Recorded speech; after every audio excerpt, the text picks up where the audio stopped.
Under the Moon's Shadow is a riveting tale that intertwines the trials of self-discovery with the tumultuous dynamics of a hidden werewolf society. Luna, our protagonist, finds her mundane life shattered when she starts experiencing inexplicable physical changes and intense cravings, signaling the awakening of her dormant werewolf heritage. As her world turns upside down, Luna battles not only with the newfound animalistic instincts within her, but also with the political machinations of the werewolf packs vying for power. The story begins with Luna sensing an ominous shift in her life, akin to animals sensing an impending storm. Unbeknownst to her, this inner turmoil foreshadows the revelation of her true nature. Luna's transformation from a vegetarian teenager to a ravenous werewolf mirrors her internal struggle with identity and acceptance. Her sudden urge for meat, despite her vegetarian ideals, hints at the primal instincts she can no longer ignore. As Luna grapples with her transformation, she encounters Nico, a young werewolf with a claim on her, sparking tension and conflict. Their relationship becomes fraught with challenges as Luna resents Nico's assertion of dominance, fueling her desire for independence and self-determination. Luna's refusal to submit to Nico's claim reflects her determination to forge her own path, even amidst the constraints of werewolf hierarchy. The narrative takes a dramatic turn when Luna, driven by anger and the need to understand her powers, embarks on a solo journey, culminating in a visceral encounter where she hunts and kills a deer, embracing her wolf form completely. This pivotal moment underscores Luna's evolution from a reluctant werewolf to one who begins to find solace and power in her lupin identity. Meanwhile, Nico's own journey intertwines with Luna's, as he balances his feelings for her with his duties to his pack, and the looming threat of a pack war. His decision to leave Luna to fend for herself, albeit reluctantly, highlights the complex web of loyalties and sacrifices inherent in their world. Throughout the novel, Luna's fierce independence clashes with the expectations of a patriarchal werewolf society, ultimately leading her to seek refuge and training at a sanctuary. Here, she learns to harness her abilities and contemplates the possibility of challenging Nico's claim, symbolizing her quest for personal freedom. The climax involves Luna and Nico confronting each other, and their respective roles in the werewolf community. Luna's outright rejection of Nico's authority, and her declaration of independence resonate as powerful acts of rebellion against the established order. Amidst the backdrop of impending conflict, Luna's determination to return home and fight for her freedom sets the stage for a climactic battle that will determine not just her fate but the future of her pack. Under the Moon's Shadow is a captivating exploration of self-identity, love, and the struggle for autonomy within a world governed by ancient traditions and supernatural forces. Luna's journey serves as a metaphor for finding one's place in a world that often feels chaotic and uncontrollable, reminding us that sometimes the greatest battles are fought within ourselves. Chapter 1. Luna. You know how animals can sense when a storm is brewing? They get restless and agitated, like they know something is about to happen but they don't know what or when, and there's nothing they can do to prepare for it. Well, that's exactly how I felt the day the shitstorm hit, and my world came crashing down around me. When my alarm rang, I woke from a restless doze, tossed off my thin fleece blanket and kicked myself free of the sheet that was pasted to my legs with sweat. I clawed away the strands of tangled dark hair that clung to my damp neck. My body always tended to run kind of hot, but that day I felt like a tamale being steamed inside a corn husk. My normally smooth sheets and soft, fuzzy blanket were about as comfortable as sandpaper. I didn't feel sick exactly, although my body seemed achy and feverish. I felt a little nauseous, but my belly was growling like my stomach was a rabid dog, eating me alive. I didn't need to throw up, I needed to eat. But the bowl of Lucky Charms I usually ate for breakfast didn't sound the least bit appealing. I wanted meat.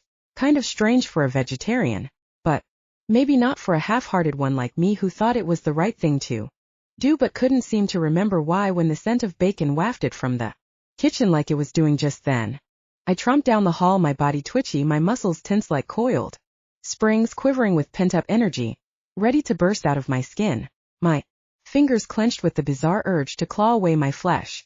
Sounds crazy now that I try to explain it, but at the time I didn't think that much of it. Had no way of knowing what it all meant. I chalked it up to PMS, especially considering how downright ferocious I felt. Like I wanted to rip somebody's head off for no good reason. Xander made a good target since, as his older sister, it was my duty to keep the cocky little brat in his place. You're in my way. I jabbed an elbow into his ribs, shoving him away from the stove where Mom was frying bacon and eggs like the perfectly happy homemaker she was. Xander jerked aside, and I took his place, snagging a strip of bacon from the frying pan. He shoved me back with a scowl and tried to yank the bacon from my fingers, but I held on tight, even though the sizzling meat was burning my skin. Hey, that's mine. You don't even eat bacon.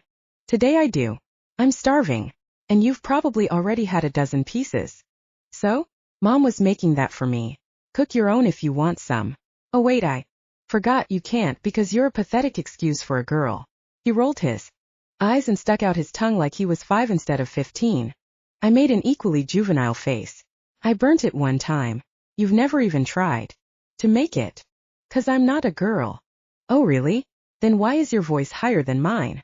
Mom gave that worried little frown she always made when I fought with my brother, then reached for the package of bacon. Don't fight, Luna. It's not ladylike. I can have some more ready in a jiff. Or maybe you'd like to try to make it. I grimaced and shook my head. Learning how to cook was the last thing I cared about right then. Or any time, really. I'm too hungry right now. I'd rather eat it raw than wait for it. Mom nodded with a concerned look on her face, then plated the rest of the cooked bacon and handed it to me. Okay, eat this and I'll cook some more for Xander. I felt bad for a millisecond, but I knew she didn't mind. I didn't know how she could stand it, doing nothing but cooking and cleaning all day, tending to her family, especially my father, like he was the center of the universe. But she loved it. I didn't know what I wanted to do when I got out of school, but it certainly wasn't that. I wanted my own identity. You'd think in this day and age that my parents would be all for that, but no. They both talk like I'd be just like my mom someday, while other parents were encouraging their daughters to go into science, technology, or medicine.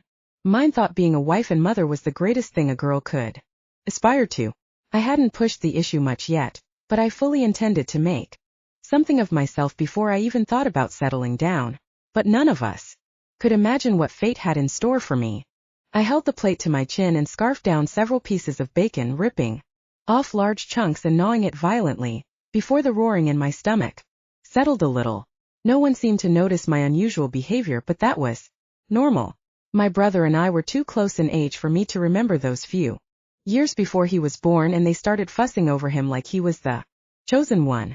My body still craved something, but my bacon was gone and I didn't want any of the eggs, so I stalked off to get ready for school. A lukewarm shower did little to cool my blazing skin. I was tempted to put on shorts, but the icy drizzle pattering against my bedroom window discouraged me. I tugged on some jeans instead. As a concession, I put on a thin tank top, then tossed a gauzy shirt over it, letting it hang open, unbuttoned.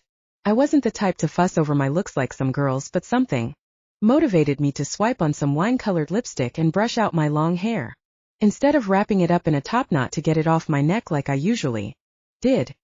I took a glance in the mirror, then sneered at myself, wondering why I cared. It wasn't like I wanted to impress any of the guys at my school. None of them were interesting enough to tempt me into turning into my mother. Well, except maybe one, but he was off limits. When I was ready, I pounded on Xander's door, yelling, "I'm leaving." We both knew I wouldn't leave without him and risk getting in trouble, but Xander hustled out anyway, well aware that I'd make him regret it if he kept me waiting.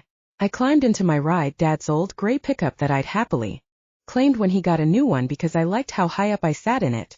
I still felt irritable, so I pulled up my Avril Lavigne playlist, plugged my phone into the AUX jack, and cranked up the volume. Xander cringed and reached for the knob, but I batted his hand away. "What's wrong with you? You're bitchier than normal today." I scowled at him but answered, glad to have somebody to complain to. "I don't. No. I just feel fierce." He curled his upper lip that was shadowed with dark peach fuzz about as long as his buzzed-off hair. "That time of the month?" I punched his shoulder. "Shut up, jerkface." He winced but resisted the urge to rub the spot, even though I knew I'd hit him hard enough to leave a bruise. "You smell weird too." I blew that off as a random insult, but when he looked away I took a quick sniff of my armpit just to be sure. All I could smell was my vanilla-scented body wash.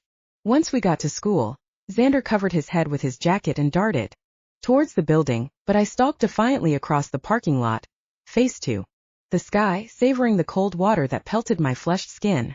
Once inside, I tipped my head back and whipped my hair back and forth, shaking the water from my mane like a dog. The move drew the attention of several people, including Nico Brisbane and his gang. I didn't know then what they were, but maybe my subconscious recognized them. Instinctually, they reminded me of wild animals the way they slunk around the school, their dark eyes leering like they were hunting for prey. They were always in a group with Nico at the center communicating with each other, with wordless looks and nods, giving off a menacing vibe that warned me to stay away.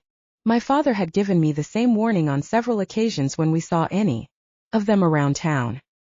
His reaction alone would have been enough, the way he bristled and stiffened when he saw them, like they were hardened criminals, instead of teenage boys.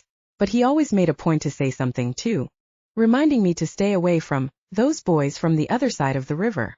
I thought it had more to do with his family than Nico himself, because I remember my dad having an even worse reaction to Nico's father once. They'd come face to face over an animal trap in the hunting supply store when I was 10.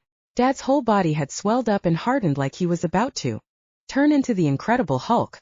His eyes bulged with a ferocious look and he bared his teeth before shoving me behind him. Nico's father acted the same way and they both slowly backed away from each other. We left the store without buying what we came for. Then Dad hustled me into his truck and peeled out like the building was about to explode.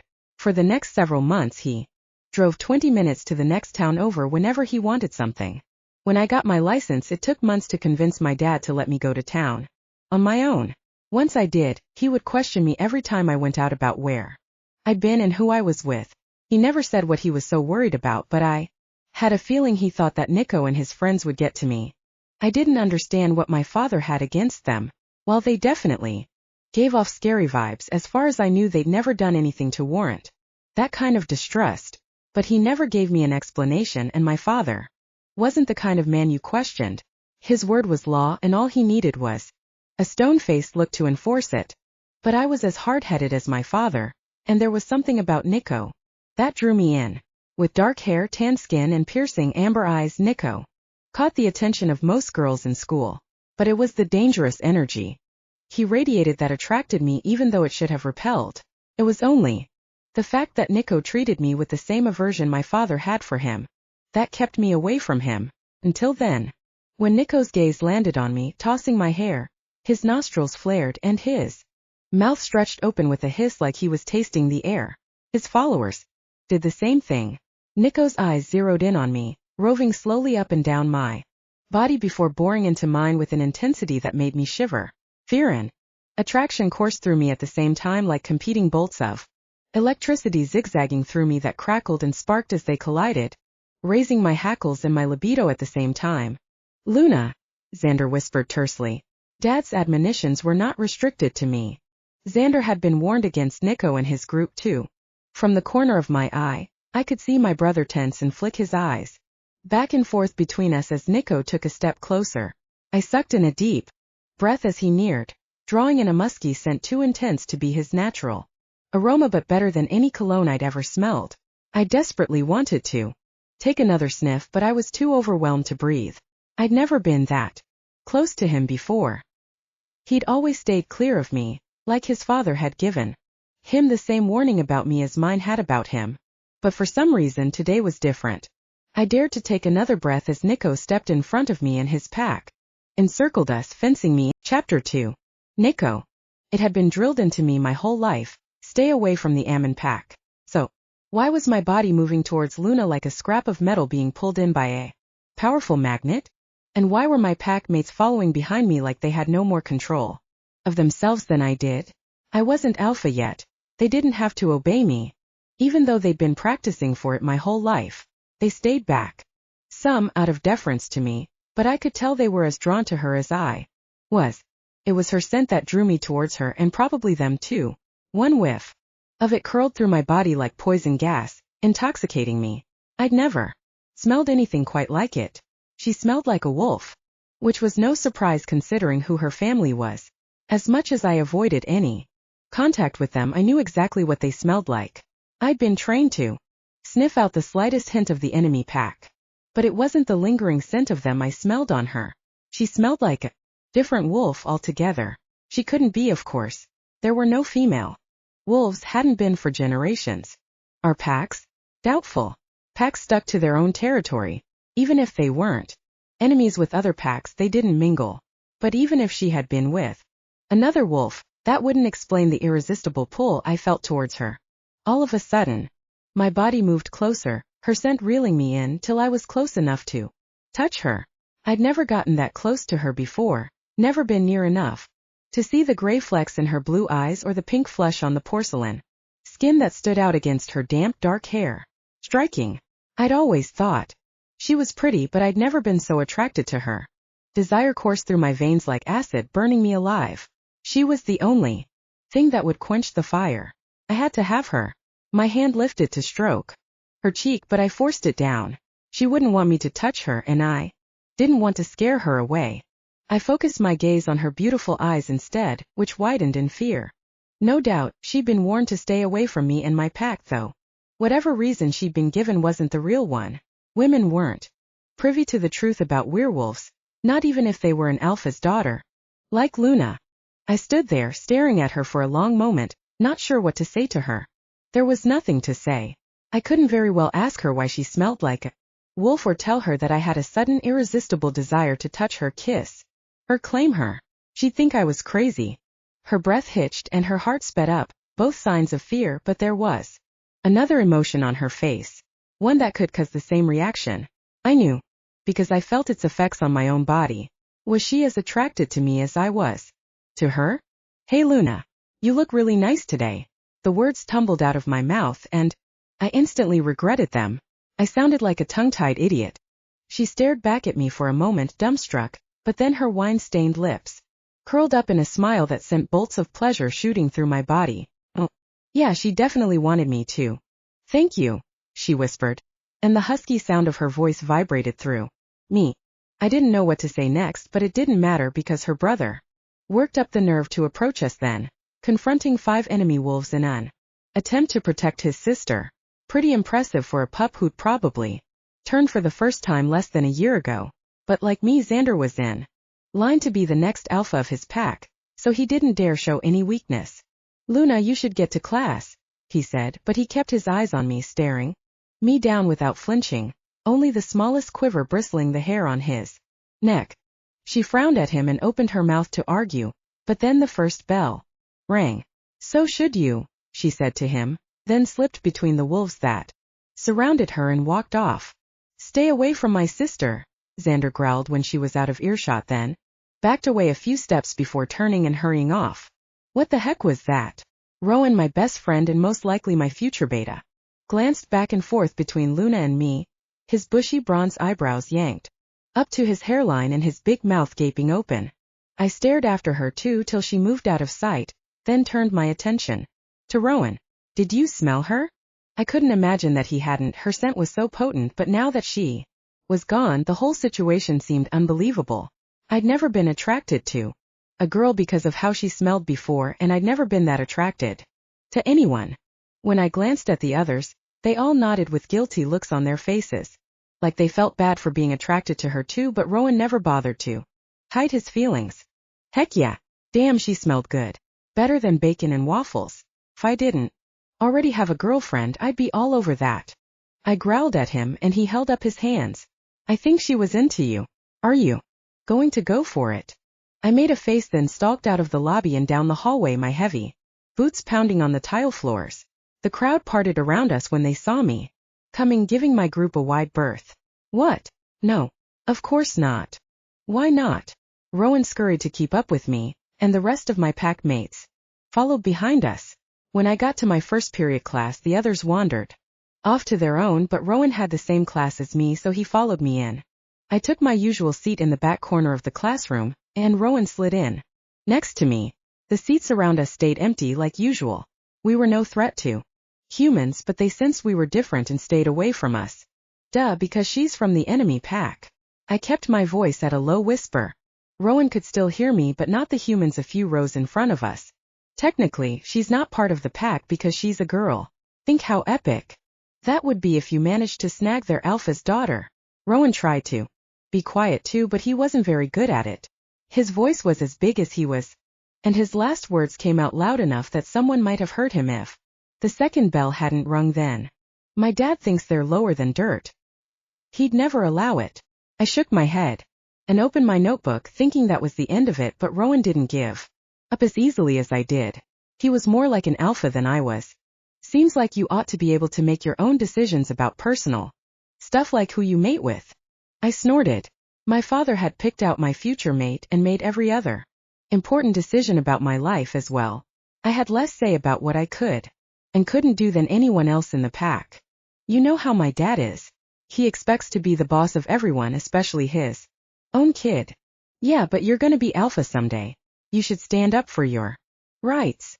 Rowan crossed his meaty arms over his broad chest. He looked more like an alpha than I did too. I wasn't small, but Rowan had 30 pounds and several inches on me. He hunched over when he was around me, trying to make himself smaller than me, but he wasn't fooling anybody. And risk getting my head ripped off? No thanks. As long as my dad's alpha, I have to do what he says. I turned my attention towards the teacher who was directing us to open our books to the current chapter. I flipped my book open and found the page like a dutiful student. Ironically, being the alpha son had made me the ultimate follower, not a leader. Maybe my mindset would change when I became alpha, but I doubted it. I'd never felt like an alpha, even though I knew I would be one eventually. Just couldn't see beyond my father's authority or imagine myself being in charge of the whole pack. It was weird enough that all the pack mates my age deferred to me and followed me around like I was already their alpha. It would be a very long time before my father died anyway, so I didn't have to worry about it for now. But that also meant it would be a long time before I got to make any decisions for myself, including who I dated. An image of Tia popped into my head, Rowan's sister and the girl my father wanted me to mate with for the same reason that he'd encouraged me to be friends with Rowan. Their father was my dad's beta. I didn't mind being friends with Rowan, although we made an unlikely pair, and his sister was nice and pretty, but I wasn't attracted to her in that way. Not the way. My eyes dilated, my throat went dry, and my heart pounded out of my chest this morning at the sight and smell of Luna. That was what it was supposed to feel like. How could I ever be satisfied with Tia now that I knew could be like that with someone else? I'd held off on dating Tia, who was only a freshman, out of respect for Rowan. He knew the plan was for me to mate with her eventually, but he was weirded out by the whole idea of his best friend dating his sister like any brother would be. Was that why he was encouraging me to go for Luna?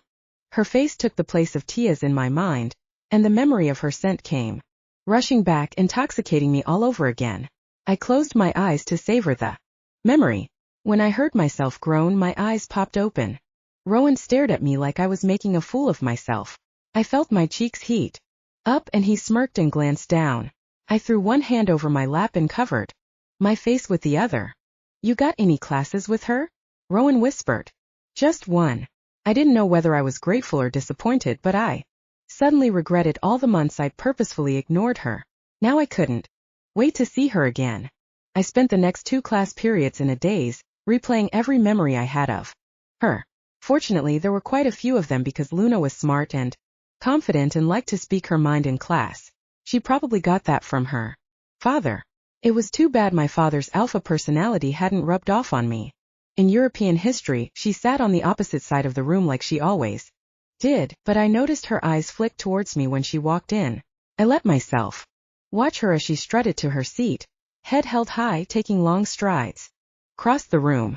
Her unbuttoned overshirt fluttered behind her, revealing the curve of her waist and her tight tank. Her scent was even more potent than I remembered. It wafted towards me, overwhelming me with sensations I'd never felt before and a need so strong it felt like an instinct. I'd never paid much attention to her before, but today I couldn't take my eyes off her. She fidgeted in her seat, anxious and uncomfortable like a young pup, eager for a run. Every few minutes she looked my way.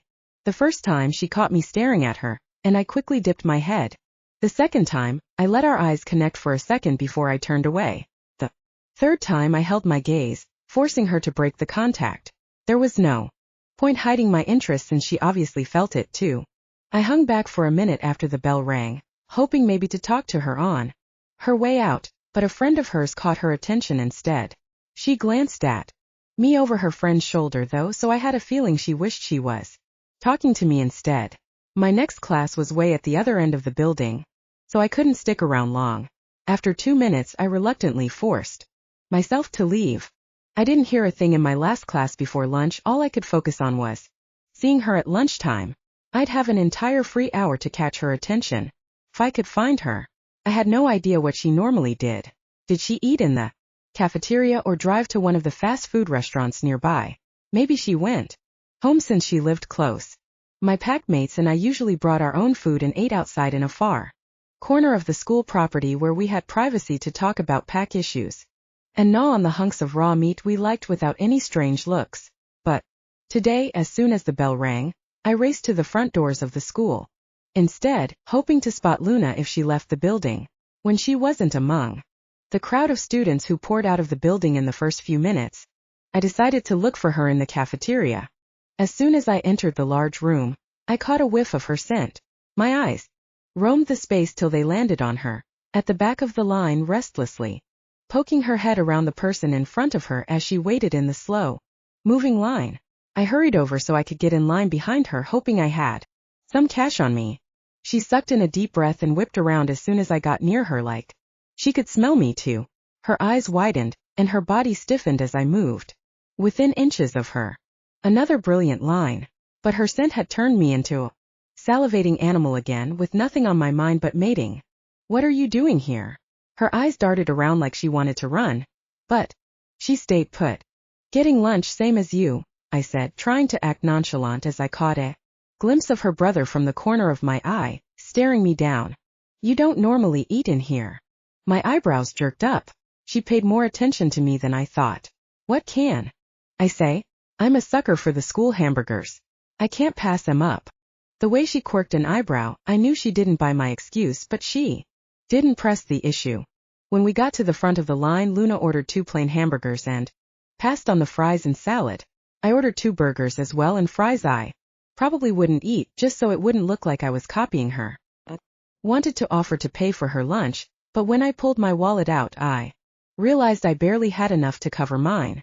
I quickly held out some bills towards the cashier as soon as Luna finished paying, then sucked up my nerve. "Wanna sit with me?" I asked before she had a chance to head off to wherever she normally sat. She turned and stared at me, a million questions and just as many concerns reflected in the blue pools of her eyes. But before she had a chance to answer, her brother appeared beside her and grabbed her arm, tugging her away from me. His packmates circled around them, their scowling faces hardened, menacing. "I told you to leave my sister alone, Nico. You want to start something?" Xander growled. "Do you?" I hissed. Chapter 3. Luna. My brother and Nico stared each other down like they were about to get in a fight over me, their eyes blazing with unspoken threats. I could feel the tension sparking between them like an electric field. Xander's army of friends hovered behind him, ready to attack. I let Xander tug me away till the current between them started to dissipate, but I was still fuming. When Nico walked away, I yanked my arm out of Xander's strong grip, almost dropping my tray in the process. What was that about? He narrowed his dark eyes at me, giving me that same look Dad always gave. You need to stay away from Nico. He's trouble. I put a fist on my hip and scowled back at him. You're not the boss of me. Xander, don't tell me what to do. I could tell he was about to argue with me, but instead he said, Dad doesn't want you anywhere near him. I huffed and stalked off towards my usual table. As much as I felt attracted to Nico, he did intimidate me, and his sudden interest seemed suspicious. Wasn't sure I wanted to sit with him. I plopped down next to my friend Macy, who sat nibbling on a peanut butter and jelly sandwich. The scent of it turned my stomach. I felt a little guilty eating meat in front of her since she'd converted me to vegetarianism a few years ago, but not guilty enough to give up my burgers. Xander waved off his group of friends and followed me, then dropped his tray down beside mine with a loud clatter, garnering a strange look from Macy. Since he was so intent on making sure I didn't have any contact with Nico, I decided to press him for answers. What's Dad's beef with him anyway? He opened his mouth, then glanced at Macy, who had stopped eating to stare at us over her sandwich, her wispy blonde hair building up static against the scarf around her neck as she flicked her head back and forth between us. Would Xander have told me the truth if she wasn't there? And why was it such a secret? It doesn't matter. Just stay away from him. I rolled my eyes. Xander treated Dad's rules like the 10 Commandments while I looked at them more like suggestions, like speed limit signs that I could hedge a little without too much consequence. Who are you talking about? Macy put down her sandwich, obviously more interested in the conversation than her boring lunch. Nico Brisbane, I said at the same time Xander said. It's none of your business. Macy ignored Xander and shifted her attention towards me, a grin brightening her face. Oh, he's cute. Kind of scary but in a hot bad boy kind of way. Are you into him? I cringed. Her description of him wasn't helping the situation. No, I'm not, I said for Xander's benefit, although the truth was more complicated than that. I scanned the crowd for Nico and couldn't find him. He must have gone off to wherever his friends normally ate. I turned my attention to Xander. You can go now. You've scared him off. Xander looked around and must have come to the same conclusion because he stood up and picked up his tray. Tell him to back off if he comes near you again. Luna, I mean it. There are plenty of other guys in this school. Pick someone besides him. Xander's bossiness was really starting to irritate me, but I wanted him to scram so I could talk to Macy about Nico. I sucked it up and said, you don't have to worry about it. I'm not interested in him. Xander nodded and walked off towards his own group of friends. As soon as he was out of earshot, Macy whipped her head around to gawk at me. What was that about? I kept my feelings about Nico a secret from Macy because I knew she'd badger me about it if I told her, and there was no point since he never showed me the least bit of interest anyway. But now I couldn't resist spilling. Leaned closer and grinned with a smile so big it made Macy flinch a little. Nico came up to me this morning and told me I looked nice today, and in history class he kept staring at me. Then he got behind me in the lunch line and asked me to sit with him, but Xander went all caveman on him and scared him off. While Macy processed that information, I took the opportunity to bite off a huge chunk of my hamburger and chew it voraciously. I'd been starving all morning. I had the whole thing gone in 3 bites. The meat tasted pretty good, but the bun clung to the roof of my mouth like soggy cardboard. I choked it down but pulled the meat out of my second sandwich and tossed the bread aside. Macy started talking while I chewed, spraying out words like machine gun, bullets. She was so caught up in the Nico thing she didn't even notice I was eating meat. Wow, were you totally stoked? I would be. He's so cool. Did you mean it when you told Xander you weren't into him? No, I've actually liked him for a while, but he avoided me like the plague. Don't know what changed his mind today. I shrugged and swallowed the last of my meat, wishing I'd bought a third sandwich. Macy gave a little pout that I hadn't told her before but quickly moved on. Well, you do look great today. I don't know what it is, but there's something different about you. I smiled and tossed my hair. I felt different too. Powerful. I'd always been confident, but that day I felt like I could take on the world. So, what's Xander's problem with him? He's just channeling my father. My dad doesn't like Nico's family for some unknown reason, so he's always told us to stay away from them. That sucks. What are you going to tell him if he asks you out? I gave her a mischievous grin. I'll tell him we have to keep it a secret. She grinned back at me, her eyes lighting up like Romeo and Juliet. So romantic. My grin turned into a scowl. You know they both die, right? She pouted. That's not the point. We chatted for a while about Nico's attributes and made silly speculations about why my dad didn't like his. Maybe Nico's dad bullied him in high school, Macy suggested. Or stole his girlfriend. Maybe Mrs. Brisbane was supposed to be my mom. Teased.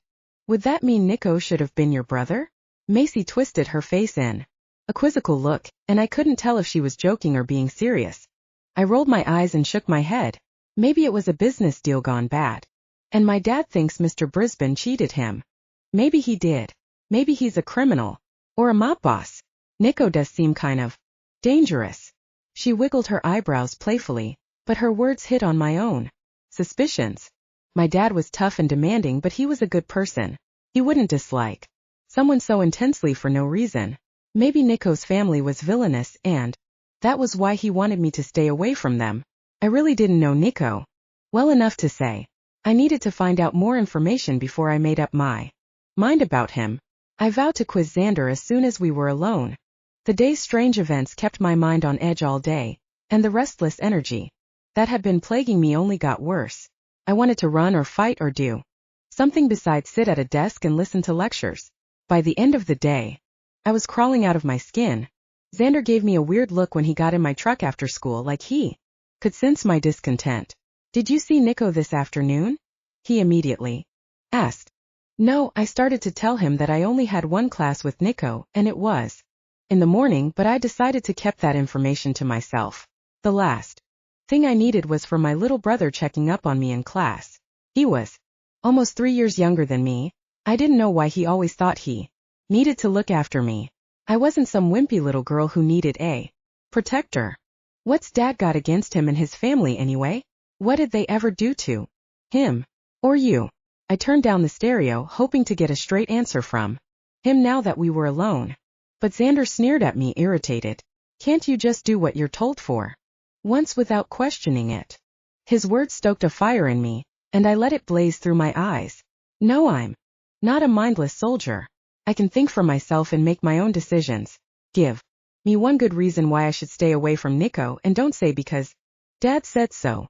Xander winced and rubbed the dark stubble on top of his head. "Look, it's not my place to tell you. Just trust me, okay? You know I'm only looking out for you. And stay out of trouble this weekend while Dad and I are gone."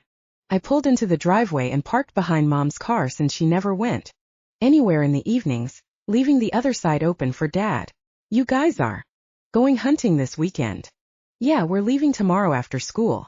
Xander got out, but instead of going inside, he headed towards the wooden shed in the backyard where Dad kept his shotguns and other hunting supplies. I jumped out of the truck and followed him, my boots squelching in the rain-soaked yard. I'd never been in the shed before. It was always off limits to us kids. Xander pulled his keychain out of his pocket and moved to unlock the door, but he stopped and turned to glance curiously at me when he heard me coming up behind him. I didn't know when Dad had entrusted Xander with the key. Maybe the same time he started taking him hunting with him about a year ago. I felt a little slighted that he'd never offered to take me with him. I'd never been too interested in Dad's monthly hunting trips before, but now that I thought about it, it sounded exactly like what I needed to work off this energy. I wanted to hike through the woods, chase after prey, and shoot off a powerful weapon. "I want to go," I blurted out on impulse. "What?" Xander gawked at me. "I want to go hunting with you guys." "How come you never take me?"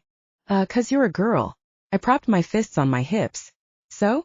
Some girls like to hunt. I might be one of them. How can I know unless I try?" "You won't like it. The woods are full of bugs and snakes and other gross stuff. It's mostly just sitting and waiting. You have to be quiet, and you're no good at that. And then you have to skin what you shoot." It didn't sound as exciting as I imagined, but I didn't like to be told no. "I don't mind. I want to go." Xander sighed. "Ask Dad if you want, but he'll say no. Hunting isn't for girls. Go shopping with Mom or something." "That's sexist and just plain wrong. I'm as capable as you are. This is our thing, Luna. Leave it alone."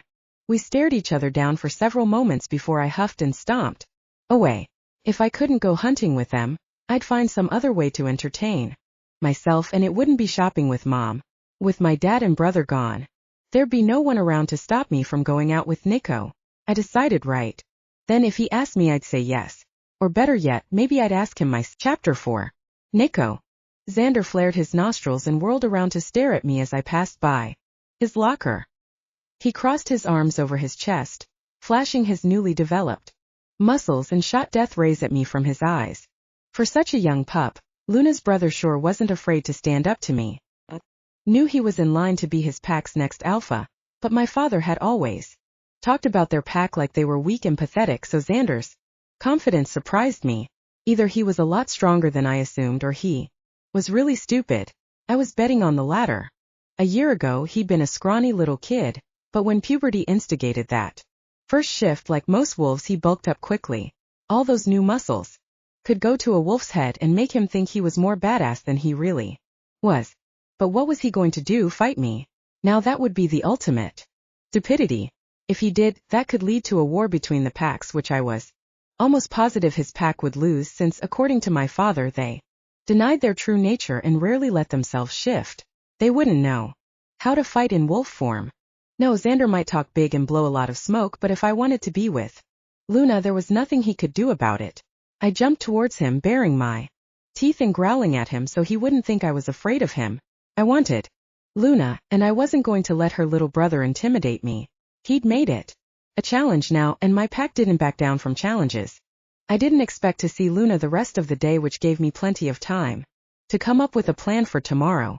I'd sit next to her during history class, convince her to eat lunch with me somewhere her brother wouldn't be, then ask her to go out with me. I was pretty sure she'd say yes if Xander wasn't around to interfere. Before I entered the house that afternoon, I could hear my dad clanking weights in the dining room. He'd converted to a home gym after Mom died, and we started eating our meals over the sink instead of at the table. He turned to look at me as I came in and immediately flared his nostrils, then pushed the barbell up into the stand and sat up, wiping his sweat-slicked muscles that bulged like boulders under his skin from the pungent smell coming off him. He'd been at it for a while. Pumping again? Didn't you work out this morning? I asked, trying to distract him from whatever had put that angry look on his face. I should have known to pick a better topic. He launched into the same lecture he'd given me 1,000 times. I'm the alpha. I need to be the biggest, strongest wolf in our pack. As the next in line, you should be doing the same. You need your pack mates to respect you, fear you. Fine, I'll work out. It was easier to agree with him than to argue about it. I kept my shirt on because I looked puny compared to him and sat down at the pec deck machine, adjusting the weight setting he had it on by 50 pounds. Before starting in on butterfly presses, Dad shook his head and snorted, then picked up where he left off, bench pressing the weight of a small car. I did work out regularly, but not with the same obsession he had. Just being a wolf made me stronger and more muscular than most human guys my age, and the genes I'd inherited from my dad made me bulkier than most wolves too. Didn't feel the need to be Hulk-size like he did. Why do I smell the Ammon pack on you and someone else? He grunted between lifts. I was taking to Luna for a little while, and her brother got up in my craw about it. No big deal. High eyes narrowed under the shaggy brown hair that flopped, dripping with sweat around his face. Why were you talking to Luna? My face curled into a smile as the memory of her scent took over my brain. My dad saw it and slammed down his barbell with a loud clatter, vibrating the whole room. He glared at me, and his voice got as hard as his muscles. Why were you talking to Luna, Nico? I opened my mouth, but how could I explain something I didn't understand? Myself? Dad got the gist of it from the love-struck look on my face. Tia is your intended mate. You have no reason to go looking for some other girl, especially not from the Ammon pack.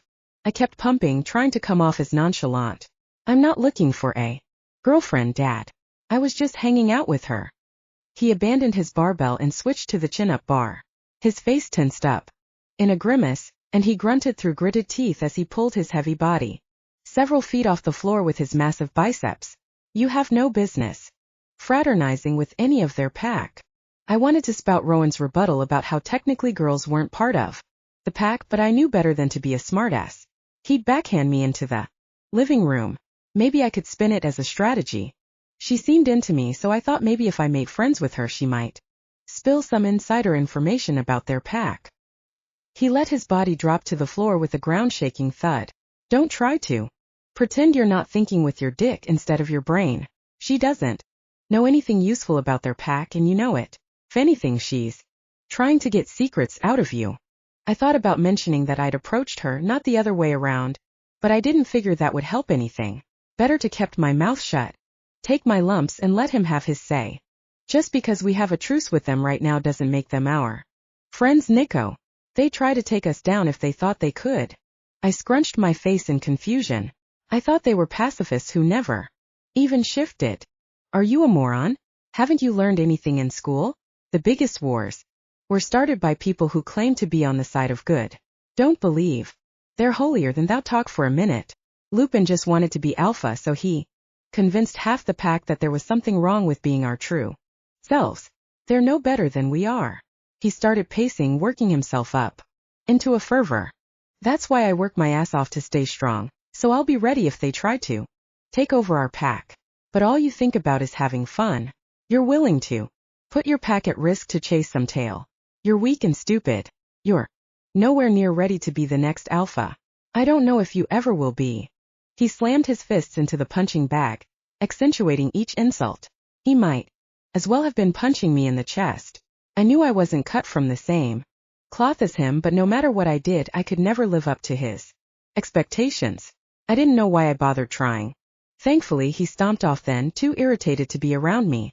I heard him thumping around in the kitchen, pulling out some of the venison we had in the fridge and cooking it just enough to take the chill off.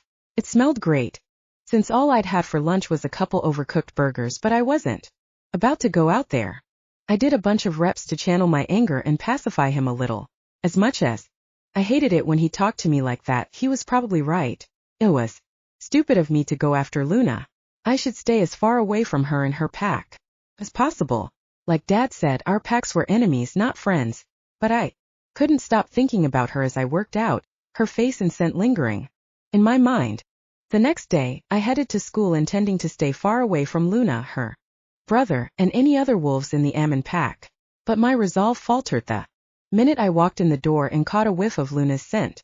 It was stronger than yesterday, if that was even possible. I didn't see her, but my body followed the trail automatically, pulled along by an invisible tether. I found her at her locker, talking to her friend, looking incredible in a tight, red t-shirt and black leggings.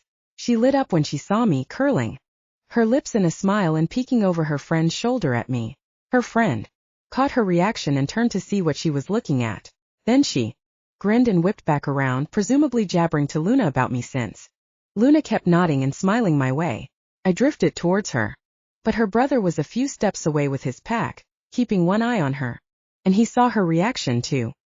He quickly glanced down the hall to see what she was looking at, his eyes glinting as they focused in on me.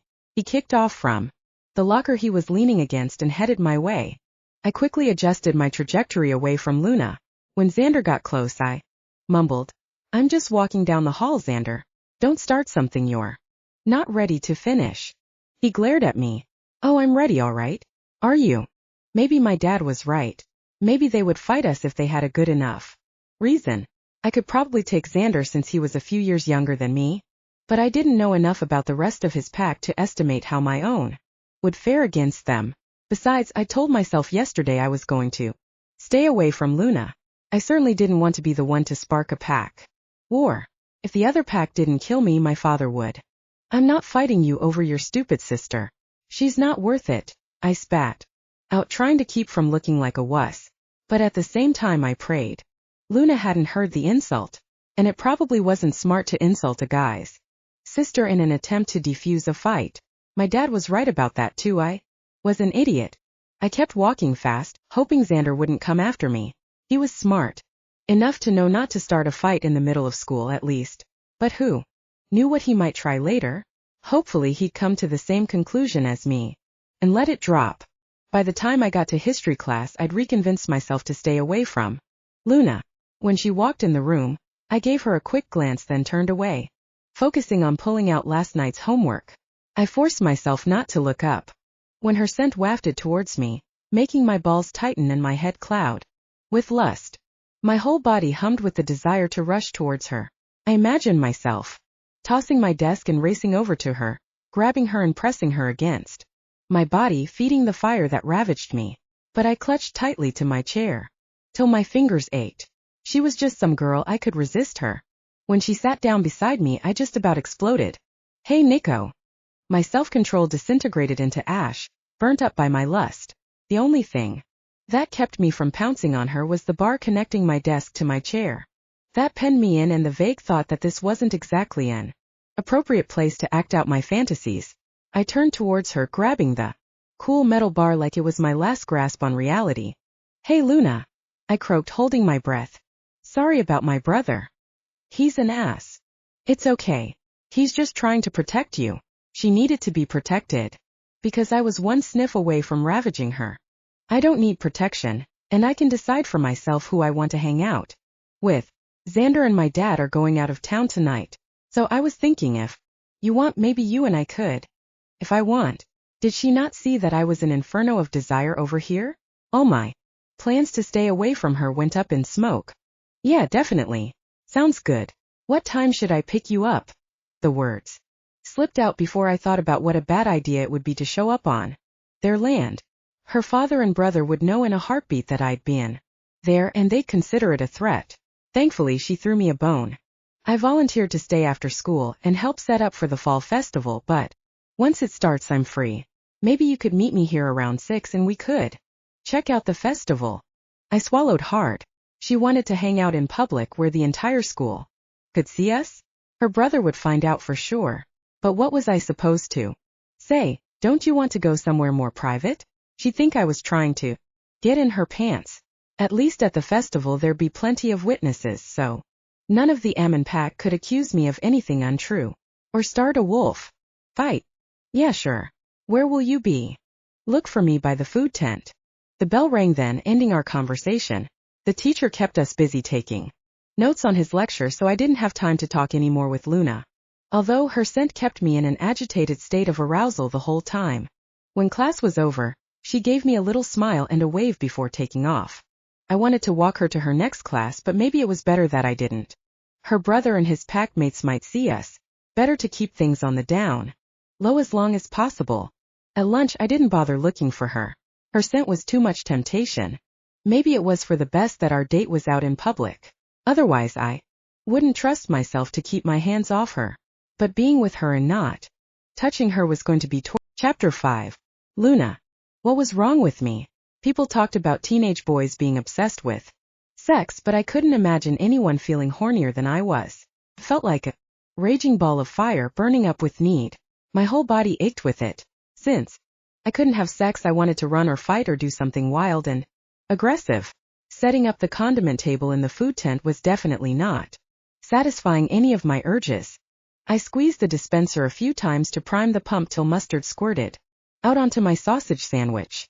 Then I took a giant bite, hoping to curb at least one of my appetites. It was the closest thing to release I'd gotten all day. I hadn't given much thought to sex before, but then I'd never been interested in any guy besides Nico, and I didn't think anything would ever happen between us. Now it was all I could think about, but it wasn't only Nico I was thinking about. My libido revved up whenever I got near any of his group. My brother's friends had the same effect on me, but I couldn't bring myself to think about them like that. I'd known them since they were little kids. None of the other guys in school interested me at all, though. That seemed weird. But then the whole thing was, I felt like my body had been taken over by space invaders and I wasn't in control of myself anymore. What had changed? Had no idea, but there was nobody I felt comfortable talking to about it. My mother was too much of a Pollyanna. Any talk like that would probably humiliate her. Talking to my dad or brother would humiliate me. That left Macy, but she didn't have any experience either as far as I knew. And she seemed much more interested in the causes she championed than getting laid. When Nico showed up, I shoved the last bite of sausage into my mouth, hoping he wouldn't see that I'd been eating already. He'd probably want to get something to eat later, and I knew I'd be hungry again. My stomach had been just as needy lately as my sex drive. I didn't want him to think I was a pig. I surreptitiously wiped my fingers across my mouth in case there was any lingering mustard, then dropped my hand so he could see my megawatt smile. His was just as big. Could it be true? Could he be just as into me as I was him?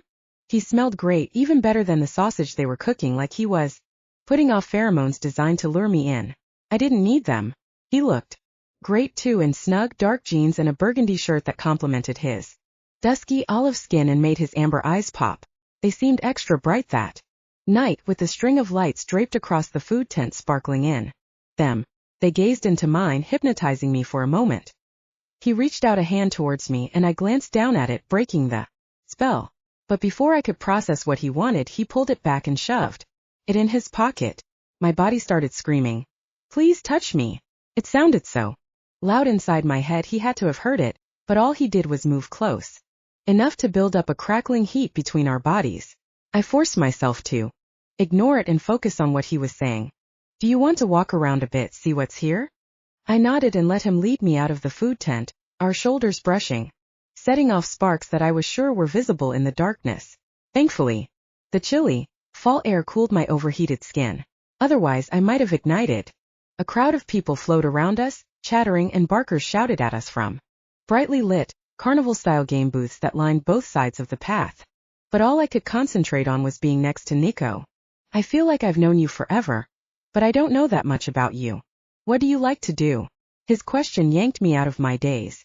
I'm the captain of the girls' basketball team, and I'm on the debate team. He chuckled. Why doesn't that surprise me? I elbowed him and made a face. What, you think I'm a know-it-all?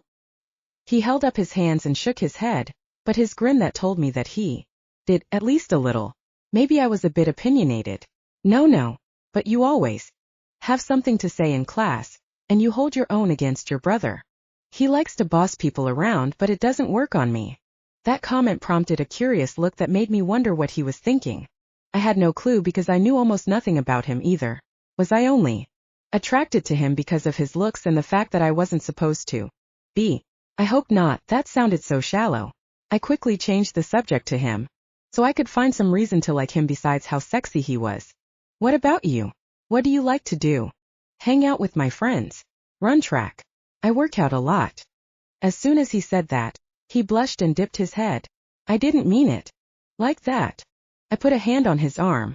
No, don't be modest. It's obviously true. I couldn't resist squeezing his firm bicep. He peeked up at me and grinned. That small touch was nowhere near enough contact to satisfy me, but short of launching myself at him, it was the most I could get. I thought about reaching for his hand, but I didn't want to make the first move. So, when will your dad and brother be back? His question put all kinds of thoughts in my head. Was he already thinking about spending more time with me? I'd never been more grateful for their monthly hunting trips than at that moment. It meant my whole weekend was free to spend with Nico if he wanted to. Not till Sunday night. They went hunting up in the Razorback Hills. They go about once a month. I tossed that in so he'd know that we'd have other opportunities to be together without my brother breathing down our necks. No, just in case. Nico stiffened and turned to me, his eyes wide. He looked pale, but maybe that was just an effect of the moonlight. Whenever there's a full moon? Yeah. Dad says that's his favorite time to hunt. How do you know? Do you hunt too? Yeah, sometimes. He started walking again. I scurried to catch up with him. Do you ever go to the Razorback Hills? He flicked his eyes towards me. No, I never go there. Maybe you should try it. It must be a good place since my dad always hunts there. He stopped and gave me a serious look. Don't tell him you told me that. Hunters don't like to give up their secret spots. I winced and let the subject drop. Nico got quiet after that, making me wonder if I'd upset him. Worries ping-ponged around in my brain. Had I screwed things up between us already? After we'd walked the whole circuit, Nico stopped and said, I'm getting hungry. Want to eat? The one sausage sandwich I'd eaten hadn't satisfied me, so I nodded eagerly. We went back to the food tent and scarfed down a few more. Nico passed on the bun, so I did too. His contemplative mood lightened, and soon we were making sausage jokes that gave me inappropriate thoughts. After we were done eating, we headed back out to the midway. What would you like to do next? Whatever you want. I don't care. I knew I sounded brainless, but I couldn't focus on anything but the lust burning in my veins and my edgy restlessness. Want to play one of the games? Nico asked. I glanced around for a moment at the choices. When my eyes landed on a couple clinging to each other, hopping in the three-legged race, my body went haywire, imagining us tangled up together. How about that one? I pointed. Nico looked at me and smiled like he could read my mind. A blush crept up my neck and flared in my cheeks, but I was too caught up in his stare to drop my head. Let's do it. We joined the group waiting for the next round. When it was our turn, the game leader tied a bandana around our ankles. Nico and I immediately clung to each other to keep our balance. His hip pressed against mine and his hand wrapped around my waist, pinning me to him. My heart sped up, making me breathe harder, even though we hadn't started yet. When the whistle blew, we took off faster than all the others. His strong legs took long steps in time with my pounding heart, but I managed to keep up with him, clinging to his taut abs. My shirt rode up as we moved, and his fingers filled the gap, searing my skin. Despite the fact that my thoughts were all focused on the feel of his body touching mine, we crossed the finish line first. As soon as we did, I pumped my fists in the air in a victory hoot, but letting go knocked us both off balance, and we tumbled to the ground in a heap. Nico landed on top of me, his firm, muscular body hot and heavy but pressing in all the right places. When he started to get up, I held on, pulling him tighter against me till he got the hint and stopped moving. His face hovered over mine, his warm breath on my skin, his golden eyes glowing like firelight, mesmerizing me. I lifted my head just enough to brush my lips against his. As soon as I did, he moaned and took over, devouring me with his lips. Desire exploded in my mouth and shot through my body, electrifying every nerve till I sparked and quivered like a downed wire. I dug my nails into his back and he writhed against me like my touch had completed the circuit, sending the electricity flowing through him too. A loud throat clearing distracted me just long enough for me to realize we were making a spectacle of ourselves. Nico must have realized it too, because he jumped up at least as much as he could since our legs were tied together. My body instantly complained at the loss of him. "Let's get out of here," I whispered, my voice rough, needy. He nodded and quickly untied us. The game leader tried to give us a prize, but we ignored her and hurried off. As soon as we got away from the crowds, Nico stopped and turned to me, his face contorted in guilt. "I'm sorry, Luna. I shouldn't have done that. Do you want to go home?" "No, of course not. What are you apologizing for?" "I wanted it." I only paused for a second before blurting out the truth. "I want more." "You do." Instead of answering him, I threw myself at him. He caught me and held me by the waist as I plundered his mouth with my lips and tongue. He gave back as good as he got, sucking and nipping at my lips, his fingers stroking up and down my sides, drawing streaks of pleasure. I squirmed against him, desperate for more contact, even though almost every inch of our bodies was touching. I pulled away just long enough to say, "Let's go in the woods." Nico's eyes got so wide I could see more white than color. "The woods?" "Yeah, it's the only place that's private." Nico gaped at me as I darted over to my truck and pulled a blanket out from behind the seat, part of the emergency kit my dad had insisted I carry when I inherited the old truck that was prone to breaking down. The fabric felt rough and pilled from a lifetime of washings. "What's that for?" "It's not great, but it's better than lying directly on the ground." In my desperate state, I was surprised I'd thought of it. "The ground." Nico stumbled after me as I tromped into the trees beside the parking lot. The woods quickly engulfed us, blocking out the light and much of the sound from the festival. In the stillness, all I could hear was our heavy breathing and the crackle of leaves crunching under our feet. Nico's scent seemed stronger out there, a musky animal smell layered on top of the earthy scent of the forest. As soon as we'd gone far enough that no one could spot us, I searched for a clear spot where I could spread out the blanket. Once I found one, I shook the blanket out and let it float to the ground. Moonlight filtered through the trees, illuminating the setting with a pale glow, making an old blanket in the wood seem almost romantic. I dropped down onto it and reached for Nico's hand to pull him down next to me, but he didn't budge. "Luna, are you sure? You don't have to do this."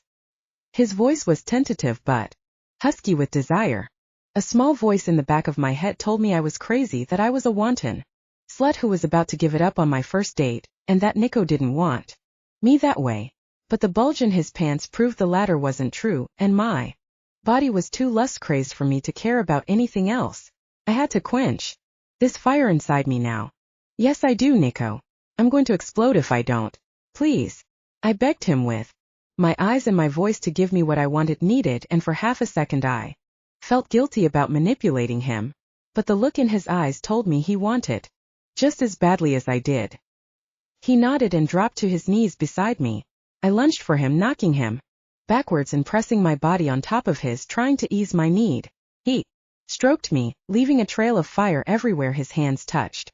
We kissed and writhed against each other for a few minutes till I jerked myself upright and yanked my shirt over my head. I unhooked my bra and tossed it aside as, well, the cool air instantly pebbled my nipples. "You're gorgeous, Luna." Nico reached out to touch me, and I moaned and let my head loll back as his fingers kneaded my tender, aching flesh. No one had ever touched me there, and it felt amazing. Eventually, I pushed his shirt up so I could stroke his taut abs. The moonlight cast shadows that emphasized the contours of his fit body. Unbuttoned his jeans and ran my fingers down the ridges that disappeared below his waistband. Even though I could feel his hardness through the thin material of my leggings, I still wanted more contact, so I stood up and pushed them down to my ankles, kicking off my chucks. Nico shimmied out of his own pants, never taking his eyes off me. Flames licked up my body as his eyes trailed up and down me. I swear steam was curling off me. I'd never gone this far with a guy before. I'd never done anything really. So I flinched when Nico grabbed his discarded pants and dug a condom out of his wallet. I didn't want to think about him with other girls, but I guess I was glad he was prepared since I wasn't. A minute later, he reached for my hands and guided me down onto him. I'd heard that the first time could be painful, but my body was ready for him. Quickly took control, taking what I needed from him, frantically clawing at him and moaning. I was too caught up in the pleasure to be embarrassed. When I came, my body exploded. My skin was suddenly too tight for me, and my body ripped through it. A scream ripped from my throat at the same time. My back arched, my limbs contorted, and my mouth split wide. I threw my head back and howled like a wild animal.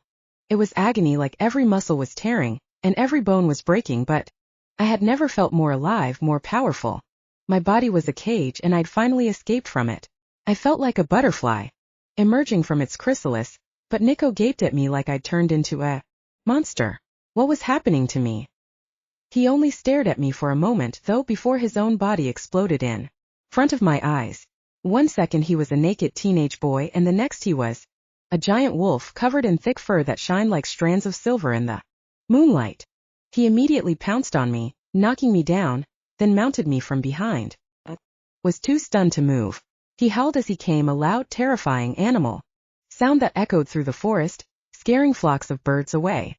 Then his mouth clamped onto my neck and he bit, his sharp canines piercing through my own thick fur and skin, drawing blood. I howled at that and tore myself free, knocking him off me. All I knew to do was run, so I did, taking off into the forest. My legs bounded over fallen limbs with ease, my body darted around rocks and trees like a graceful dance. In moments I traveled halfway through the forest. The indistinguishable shapes of the dark woods crystallized before me into distinct shades of gray, every object clearly defined now. My sense of smell and hearing were amplified too. I heard every twig crack beneath my feet, smelled every trail left by other animals. Instinct told me to hunt them down and devour them, but the part of me that was still human told me to keep running. Luna. I heard Nico's voice calling my name over and over. I wanted to run away from it, but I couldn't locate it. It was only after he pounced on me again that I realized it was in my head. Chapter 6. Nico. I never would have believed it if I hadn't seen it with my own eyes. Luna was a werewolf, the first female one in generations, and I just claimed her.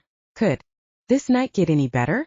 I couldn't help the feeling of power that rose up inside me, but I had to catch her before she did something stupid like show herself to humans. She was terrified and freaking out for sure. Most werewolves were educated about their true nature long before their first shift, but I was almost positive Luna didn't know werewolves existed, let alone that she was one. I took off into the woods after her, my strong legs eating up the forest. She was fast, but I was faster, and I'd had a lot more practice being a wolf. Followed her scent and the sound of her footfalls as she bounded through the woods. Her scent was even more intense to my wolf nose, if that was possible. But now I understood why I was so drawn to her all of a sudden. She was in heat. No wonder she'd been insatiable. Here I thought I was so hot she couldn't resist me, but she probably would have mated with any wolf she could get her hands on. I guess I should be grateful it was me and not one of my other pack mates. That would have upset the balance of power for sure. It only took a few moments for me to catch up with her. I called out to her with my mind so I wouldn't scare her, and I could tell she heard it by the way her ears perked and she whipped her head around looking for me. But she didn't understand wolf telepathy, and she wouldn't stop running. We were dangerously close to the edge of the woods, so the only thing left to do was jump on her.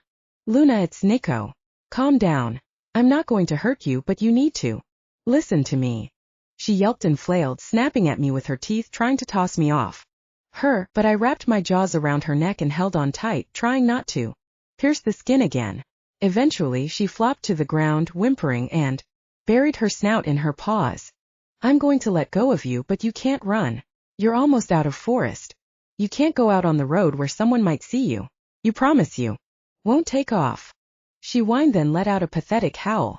I took that as a yes and slowly eased off her. She jumped up and shook out her fur, then looked at me with anger and a million questions in her eyes. You can talk to me. Just think what you want to say and direct it at me. Sometimes it takes new wolves a few tries to get the hang of it, but her thoughts came through loud and clear, maybe because they were so fierce. What the hell is happening? What did you do to me? Why am I a freaking wolf? Why are you a wolf? I tried to keep my voice calm and even hoping she'd settle down. I didn't do this to you. It's genetic. Our fathers are werewolves. The full moon instigated your change. She barked and started pacing, her tail wagging erratically. You mean my parents knew about this? It would have been nice if somebody would have warned me. Well, see, no one thought to, because you're the first female wolf any of us have ever seen, and more beautiful than I could have imagined. Fur just as black and lustrous as her human hair covered her lean body and shone in the moonlight. Her brilliant blue eyes, white teeth, and pink tongue stood in sharp contrast. She sat on her haunches and stared at me.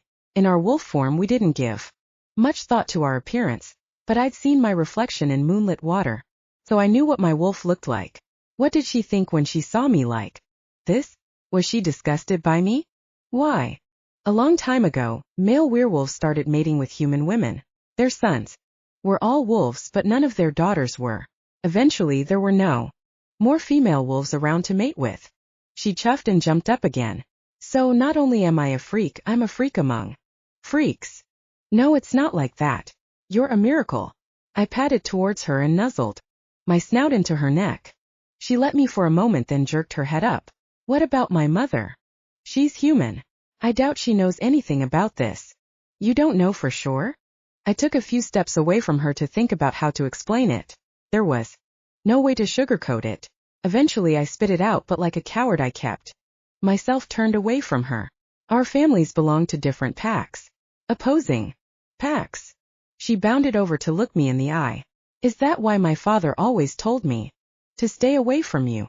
And why your brother wanted to pummel me every time I got near you? My brother's a wolf too? She plopped back down on her belly on the rough forest floor, overwhelmed. I stretched out next to her. Her scent still tempted me to mate with her. Hopefully she'd be willing to let me again. Eventually. So, is that why they go hunting every month on the full moon, so they can shift? Most likely, although my pack believed that they never shifted until you told me about their monthly trips. Why? Your father and several other wolves split off from my dad's pack a long time ago. They didn't think it was right for us to let our wolves out just to hunt for sport. So wolves don't have to shift. You can learn to control it, resist the call of the moon. You can learn to shift at other times too. She lifted her head and sniffed, catching a whiff of a nearby deer. What do you hunt? Whatever we want, but our natural prey are vampires. She shook her head, ruffling her fur. Vampires? You've got to be kidding me. I chuffed out the wolf version of a laugh. No, they're real too. But there are very few of them left as far as we know. My dad saw one years ago, but I never have. She dropped her head to the ground again and covered her eyes with her paws, whining. I know it's a lot to take in. Most wolves don't learn about it all this way. Eventually, she uncovered her eyes and looked at me again, the blue orbs clouded. So how do I shift back? You'll learn how to control that too eventually. But for now you probably won't be able to until the full moon wanes. She dug her claws into the ground and leapt up, leaving deep gouges in the dirt. I have to stay like this all weekend? What am I supposed to tell my mother? Nothing. We don't tell the women. They're not part of this world. You can't go back home till you're human again. I can shift back and use your phone to send her a text, telling her you want to spend the night at your friend's house. Will she buy that? She nodded, but fear glistened in her eyes. I got up and pressed my flank against hers. I'll stay with you, help you hunt for food. I prayed that she wouldn't push me away. She was my claimed mate now, though. She didn't know anything about that yet. My protective instincts had kicked in, and it would be torture for me to be apart from her. I'd have to tell her soon, but I didn't want to add any more to her plate right then. Her stomach growled, and I took the opportunity to distract her from her worries. Come on, let's hunt. Can you smell anything? She raised her snout and sniffed loudly, then whipped her head towards a scent trail. Before I had a chance to instruct her, she took off in that direction. She was too loud, crashing through the woods, her paws pounding heavily, but She still managed to snag an opossum. She shook it in her jaw, then plopped down to devour it. Do you like it? I thought she might be grossed out by eating raw meat, but she didn't seem to mind at all. I've been starving for the last few days and all I've wanted was meat. That's normal. That's all we eat mostly. But I'm a vegetarian. I couldn't help but laugh. She glowered at me but kept gnawing. There was something else around that smelled better, but I couldn't catch it. Probably a deer, but you have to be a lot less conspicuous to catch them. I'll teach you. When she was finished eating, she wiped her muzzle on her paws and yawned. I'm exhausted, but I'm still hungry. All these cravings are driving me crazy. What else are you craving? I had a suspicion because I was craving the same thing. Wolves don't blush, but she might as well have, the way she dropped her eyes and dipped her head. I think you're in heat. That's why you feel that way. How do you know anything about that? She sounded mortified.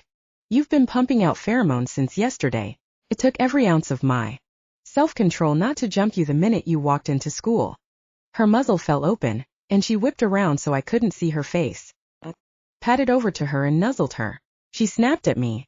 Don't be embarrassed. It's natural. So, the only reason you're interested in me is because I smell good all of a sudden. What? No. Then why did you act like I didn't exist before then? I sighed. I really didn't want to get into this again. Opposing packs. Remember, I wanted to forget all about our feuding families for a while and just enjoy my time with her. But in typical girl fashion, she couldn't let it drop. So, are you going to get in trouble for being with me? I didn't know the answer to that. How would our fathers respond when they found out that Luna was a wolf and I'd mated with her? Had I just instigated a pack war?